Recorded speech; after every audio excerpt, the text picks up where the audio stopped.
Honorable Chairman Sir,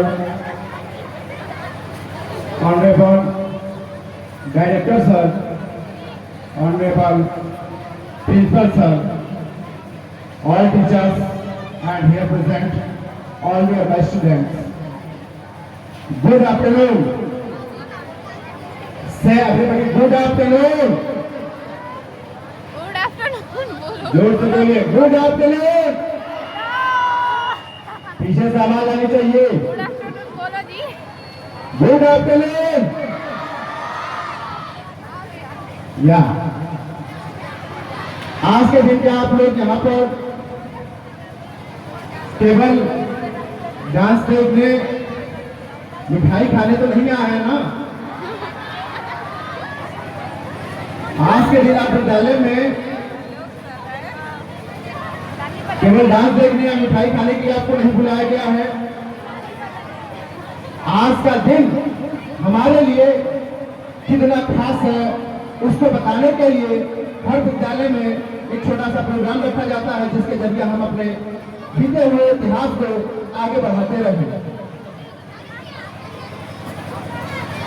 आज का दिन क्या हुआ था पहले उस पर थोड़ा सा विचार करते हैं।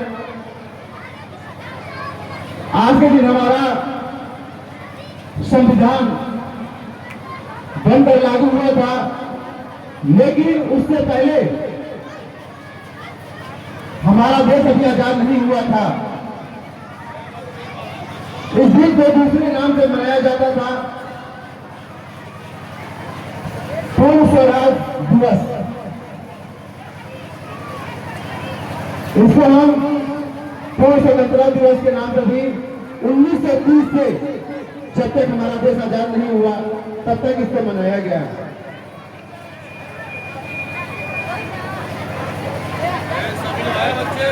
उसके बाद 26 नवंबर 1949 को हमारा संविधान बनकर लागू हो गया था, लेकिन उसको लागू नहीं किया गया। क्यों नहीं लागू किया गया? क्योंकि अगर उस दिन हमारा संविधान बनकर लागू हुआ और उस दिन लागू हो जाता तो पूर्ण स्वराज दिवस, जिसको हम आजादी से पहले पूर्ण स्वतंत्रता दिवस के नाम से मनाते थे, उस चीज को लोग भूल जाते। इसलिए उस दिन उसको लागू नहीं किया गया।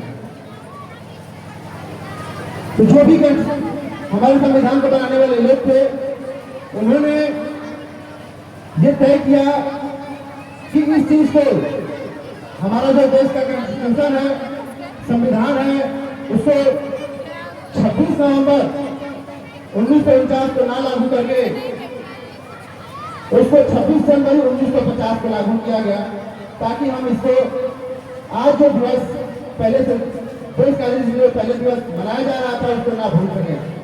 तो आज 2 दिवस है। कौन कौन सा? बड़ा हो रहा है इनका स्पीच। एक पूर्ण स्वराज दिवस और दूसरा गणतंत्र दिवस, जिसको हमारे संविधान को लिखे 24 विषयों में मास्टर, 64 विषयों में मास्टर, 32 डिग्रियों के धारक, 9 विषयों के ज्ञाता बाबा साहब अम्बेडकर, जिन्हें इस संविधान को लिख करके हमारे देश को सौंपा।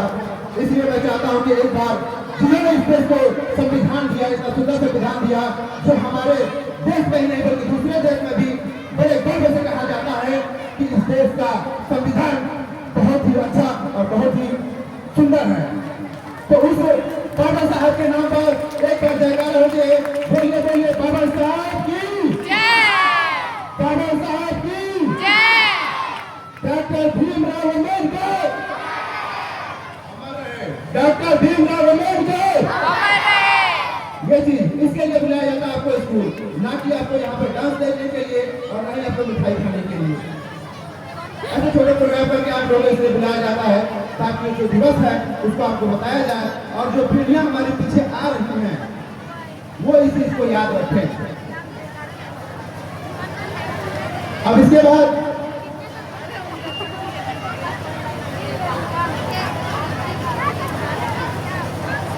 कहना है, किताबों से ज्ञान का दीप जलाने आया हूं, अंधेरे रास्तों में रोशनी फैलाने आया हूं। किताबों से ज्ञान की दीप जलाने आया हूं, अंधेरे रास्तों में रोशनी फैलाने आया हूं।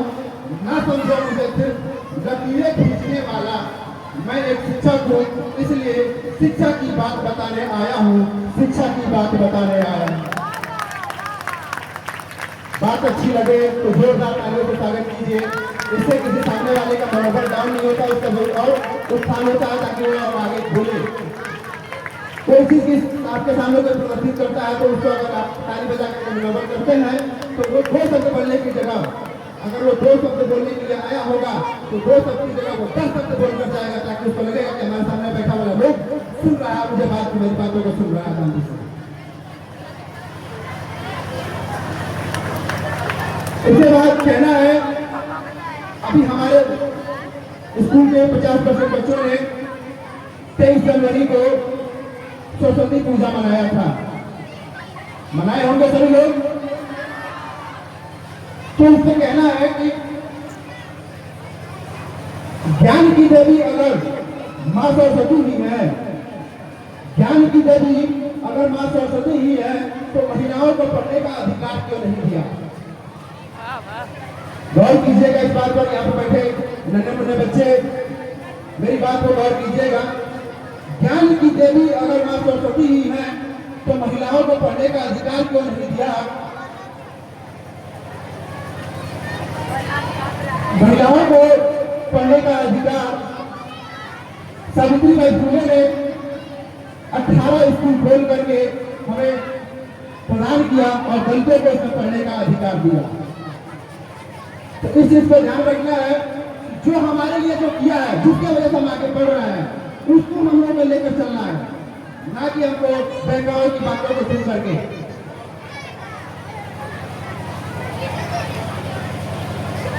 इसके बाद कहना है कि सपनों को सच में बदलने आया हूँ, नई पीढ़ी के चरित्र को गढ़ने आया हूँ, शिक्षा का फर्ज निभाता हूँ, मैं एक शिक्षक हूँ, इसलिए शिक्षा की बात बताने आया हूँ।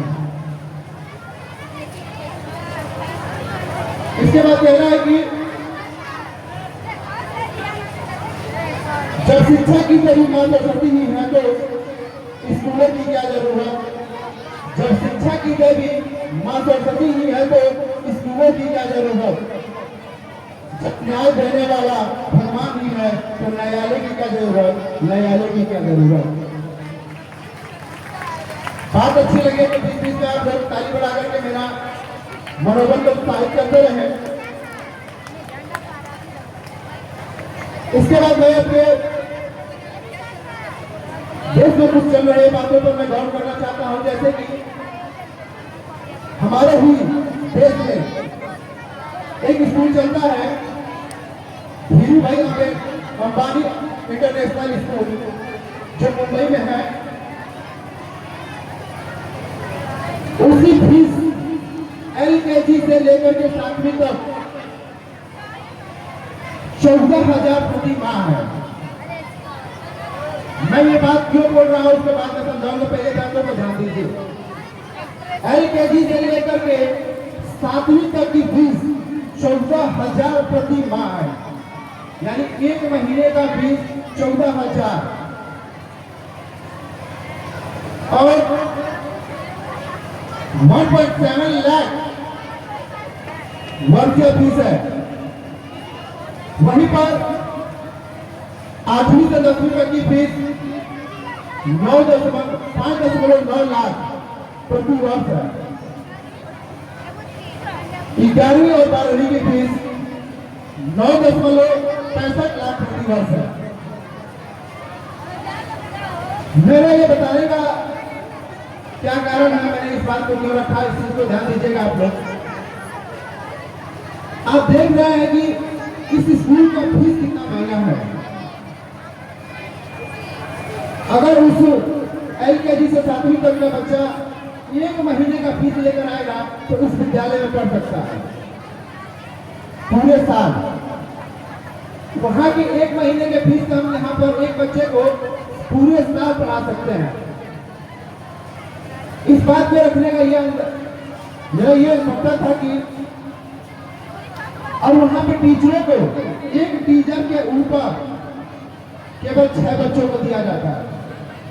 वहां पर एक टीचर केवल 6 बच्चों को पढ़ाता है या फिर एक 6 बच्चों के ऊपर एक टीचर रखा जाता है। उसका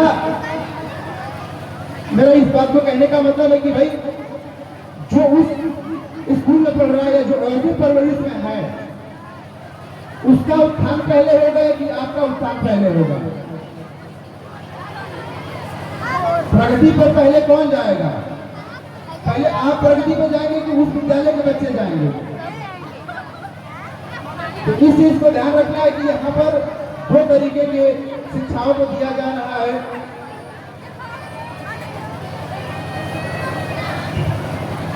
इसके बाद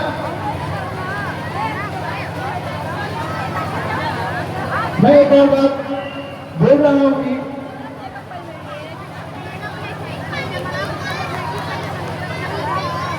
अगर आप लोगों को विद्यालय में कोई चीज क्लास में समझ में नहीं आती है, जैसे कि तो उसको एक बार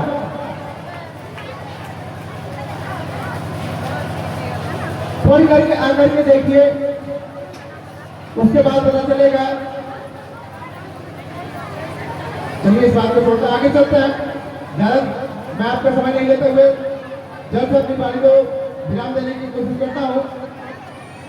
जहां कदर नहीं वहां जाना नहीं, ये मेरे प्यारे बच्चों के लिए है। सुनिएगा, जहां कदर नहीं वहां जाना नहीं, जो सुनता नहीं उसे समझाना नहीं, जो बचता नहीं उसे खाना नहीं, जो सत्य पर रूठे उसे मनाना नहीं, जो नजरों से गिर जाए उसे उठाना नहीं, जीवन में तकलीफें आई तो घबराना नहीं, जो मौसम की तरह बदले ऐसे दोस्त कभी बनाना नहीं, ऐसे कभी दोस्त बनाना नहीं। अपनी वाणी को विराम देते हुए आखिरी शब्दों को मैं कहता हूँ, ना मैं हिंदू हूँ ना मैं मुसलमान हूँ, ना मैं हिंदू हूँ ना मैं मुसलमान हूँ, ना मैं सिख ना मैं ईसाई हूँ, मैं एक शिक्षक हूँ। इसलिए शिक्षा की बात बताने आया हूँ, शिक्षा की बात बताने आया हूँ। जोर से बोलिए कि भारत माता की, भारत माता की, हमारा संविधान, हमारा संविधान। Yeah, thank you. Very, very, thank you.